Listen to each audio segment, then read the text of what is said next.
on TSN. Hi, welcome to Toronto. My name is Mike Hogan, and Stephen Brunt joins me, the boxing writer from the Globe and Mail. Stephen, it was almost a career-ending injury for Billy Irwin, and I guess the title Lights Out is very appropriate.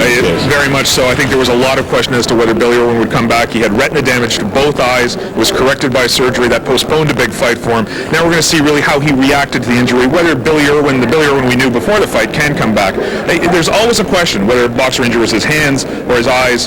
You never quite know psychologically where they're going to be after the injury.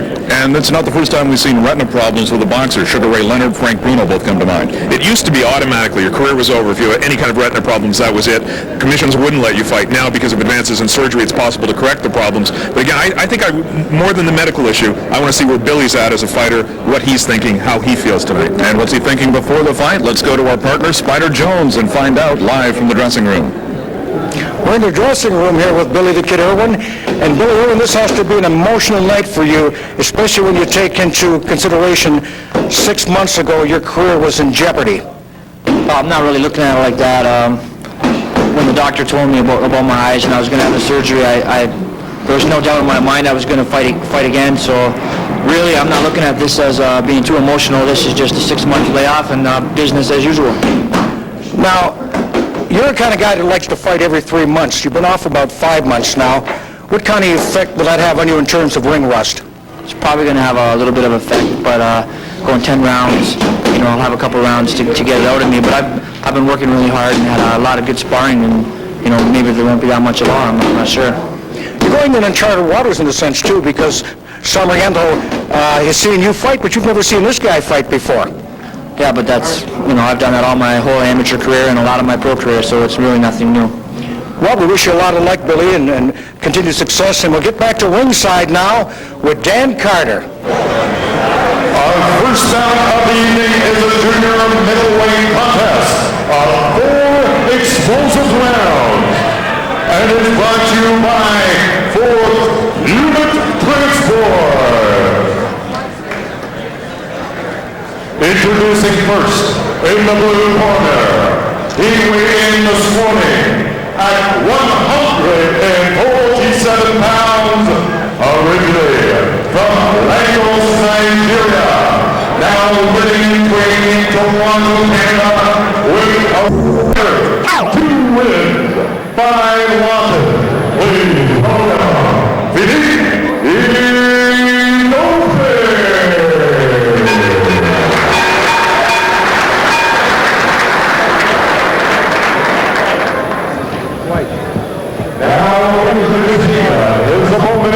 In the right corner, fighting out of the right corner, he weighing at 146 pounds from the steel town of Elton, Ontario, making his professional debut, Nitro Dmitrijevic.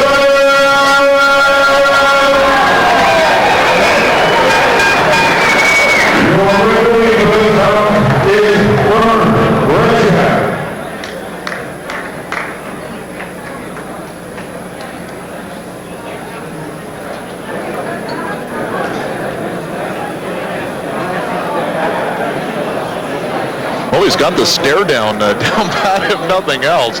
He's ready to go as Nitro Ned making his debut tonight. A couple of well-conditioned fighters. It looks like a little bit of a height advantage for Philippe Udofe. We'll see what Ned can do here. First time without the headgear, first time without wearing the singlet. I think it's a different experience, and it sounds like his style, though, may lend itself more to this realm than the amateur realm. The good thing for him, it is a scheduled 4-rounder, so it's only one more round than the amateur bouts. He's had over 50 as an amateur and makes his professional debut here tonight. So we're basically going into this without knowing much about Ned Dmitrijevic, and here we go against Philippe Udofe, the first of a scheduled 4-rounder, or first of 5 bouts here tonight from the Metro Toronto International Plaza Hotel and Conference Center. Immediately to the center of the ring, these two guys go. They're going to exchange jabs here. Right now, all the exchanging one way right now as Udofe goes to work very early. Nitro Ned comes up with a left-right combination that actually moves Udofe back a little bit. Looks like Nitro Ned actually likes to counterpunch. He's waiting to work off that jab and time Udofe's jab. not a great deal of balance when he's throwing the punches.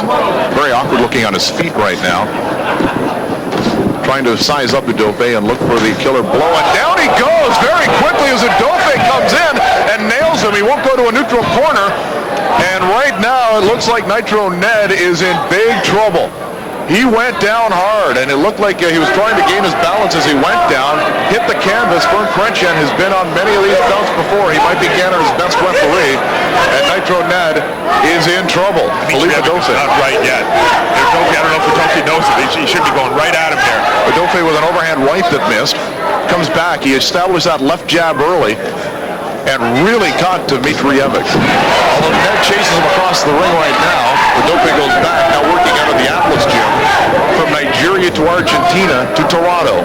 That's the route that Felipe Udofe has taken to hook up with Adrian Teodorescu, a trainer who has worked with many Nigerian fighters before, including someone we'll see later on this trying to follow up now.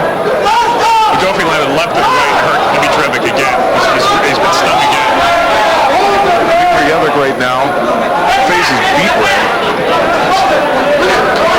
A rude awakening as he's knocked to the canvas in the first round of his professional debut. Again, way off balance as he throws that right hand.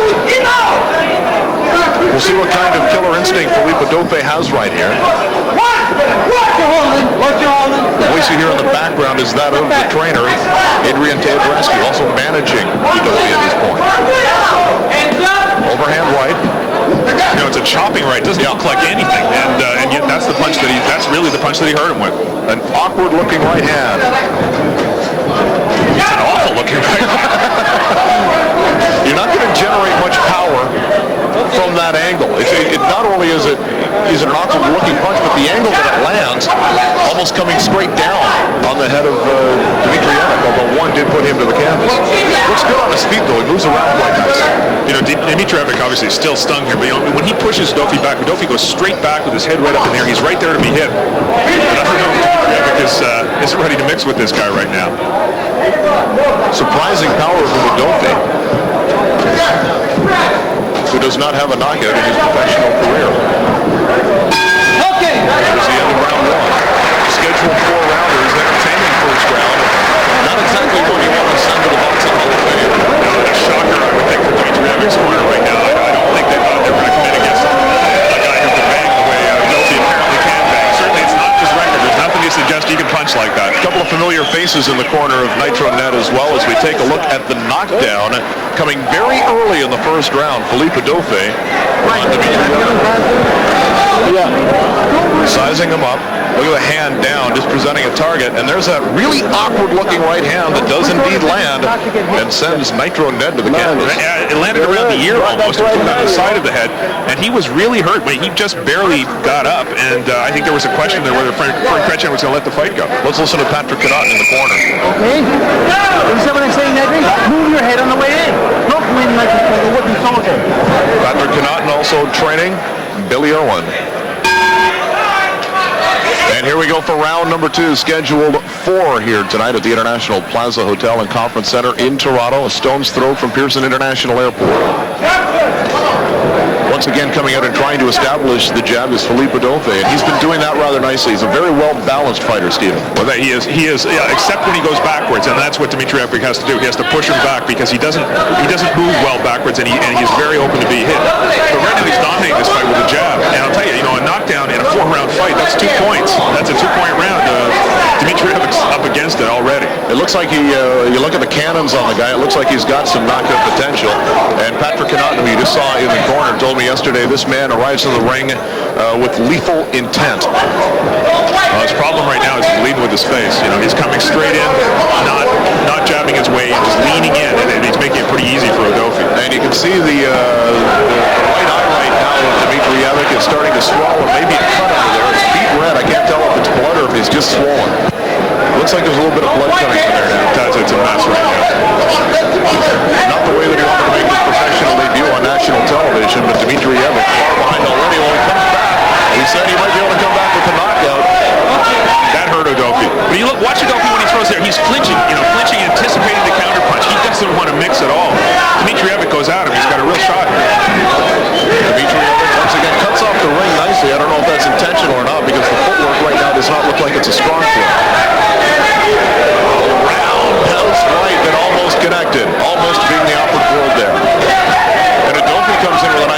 nice overhand right. He seems to have leveled it off a little bit. Adrian Tamburescu must have saw something and pointed that out, and if nothing else, Philippe Udofe is a good listener. Good block there, as Udofe tried to land with the left. Nitro Ned blocked it. Now, if Dmitrijevic could just throw a jab, just... Professional debut on national television, but Dmitrijevic far behind already. When he comes back, he said he might be able to come back with the knockout. That hurt Udofe. But you look, watch Udofe when he throws there. He's flinching, flinching, anticipating the counter punch. He doesn't want to mix at all. Dmitrijevic goes at him. He's got a real shot here. Dmitrijevic once again cuts off the ring nicely. I don't know if that's intentional or not, because the footwork right now does not look like it's a strong foot. Roundhouse right that almost connected, almost being the opposite there. And Udofe comes in with a nice overhand right. He seems to have leveled it off a little bit. Adrian Tamburescu must have saw something and pointed that out, and if nothing else, Philippe Udofe is a good listener. Good block there, as Udofe tried to land with the left. Nitro Ned blocked it. Now, if Dmitrijevic could just throw a jab, just one on his way in, he could do something here. If he would have come out and double up, I think that might send Udofe into shock if he came out and doubled up with that jab. I think he's bothered by that right eye. It seems to be bothered. That's going to burn a lot, because that's going into the eye. And then getting messed around a little bit more, it hits the glove, and then we'll get messed up a little bit more.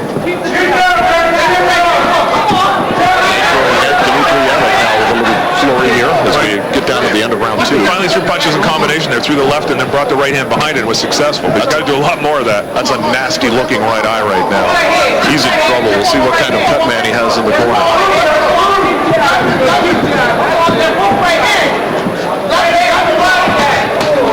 Good exchange there. Both fighters were able to land.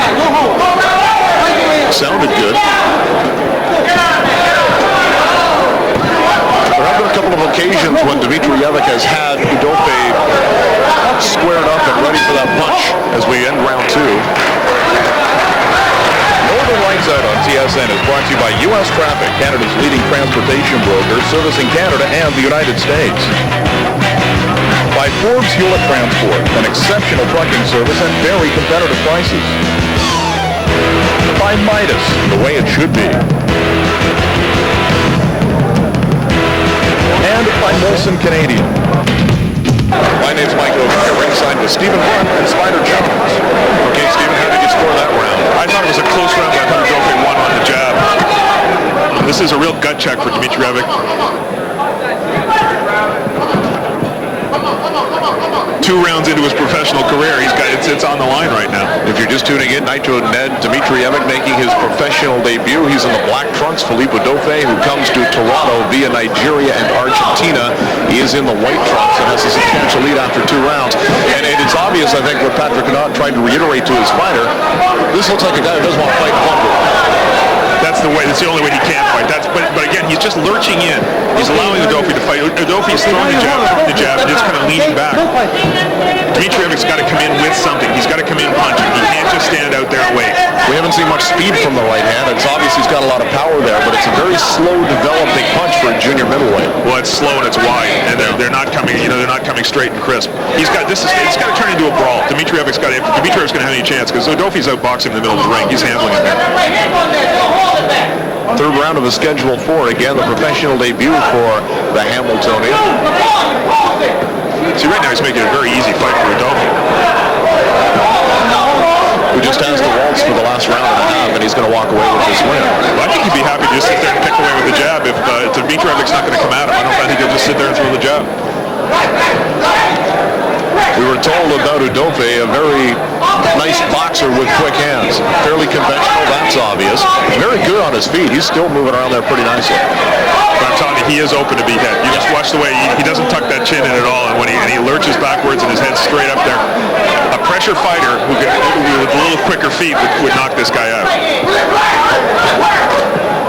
There's the right that just missed. He had him sized up. It was a nice counter punch. He tried it again. If he can land that counter punch, he might put Udofe in a little bit of trouble. I think Dmitrijevic's a little hesitant. I think just from what happened in the first round, I don't think he wants to go straight in. There's a good right-left combination. He missed with the third punch of that series. Another right hand. The uppercut just missed. Udofe again moving backwards, and as you pointed out, that's when it looks like he's in a little bit of trouble. Good overhand right by Nitro Ned. As as Dmitrijevic gets his man up against the ropes. He may need the knockout to win his debut. That's one of the better punches he's landed in this fight, 'cause he actually turned it. Some of the other ones have been kind of slaps, and they come so wide. He's got to straighten that right hand out a little bit. Udofe has quicker feet and has been able to get out of trouble quite a bit, but that was one chance there that Dmitrijevic had to close down the ring, cut it off, and the footwork at that point worked. If he can do that more often, he's got a little bit of a future here. Right now, not much hand speed. A lot of power, not much speed. But, you know, the other thing you see is when Udofe feints with the jab, Dmitrievic's left hand drops way down low, and he's there. You can see how he got cracked with the right hand the first time, and he's open for it still. And he's planting his feet. He's just sitting there. Tries to sneak in an uppercut. As we come to the conclusion of round number 3. Hands there, both scored. Udofe a couple of punches that landed score. Now they're brawling on the inside. That's it. Fern could have broken a little quicker there. As soon as we get the double. Mad scramble in the middle of the ring right now. Not a whole lot of... not a technician's fight, let's put it that way. No, but you see a little more of the desperation in Dmitrijevic, which is what you should see now. You know, he's on the verge of losing his first pro fight here. He should be coming out here with bad intent, the way Pat Connaught wanted him to. Udofe should be, you know, keep sticking that jab, keep it in the middle of the ring. He controls the fight as long as it's out there.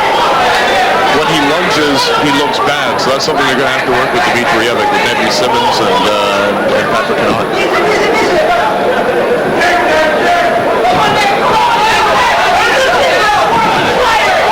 Will be our 5th bout of the evening. That will feature Billy the Kid Irwin looking for a Commonwealth shot. It's a mandatory title defense for David Tete if Irwin wins. So a win by Irwin later tonight means he will fight for the Commonwealth Championship. Good combination there by Dmitrijevic. Udofe got a good right hand in of his own. Yeah, it was just a little short. It looked a lot like the one that dropped him earlier in the fight. It was very close. We were talking before we came to tonight's bout. We'd like to see a pretty good club fight, and I think that's what he's saying right here. I think so. I'm a little disappointed in Dmitrijevic in just the fact that he doesn't seem willing to come out and fight his kind of fight. Scores with a couple of right hands there. Udofe gets back up on the bicycle rather quickly though. Again, he's establishing a left jab, and when he does that, he can keep Dmitrijevic off him. Just too much of a tendency to move backwards.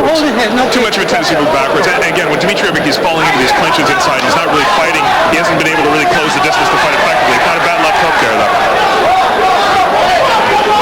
Needs at least a knockdown here with a 10-8 first round in favor of Udofe. We gave him the second round. We gave Dmitrijevic the third. Dmitrijevic just threw a pretty good jab. He's got not a bad jab of his own when he uses it. But, you know, you come in like he just did there with 2 right leads, you know, you're going to get popped and you're not going to land anything. If he throws a really good counterpuncher, he'll be in trouble. That's something they will have to work at. But let's not forget, this is his 4th year. As again, he puts Udofe back toward the ropes. He's back on the bicycle and applies the headlock.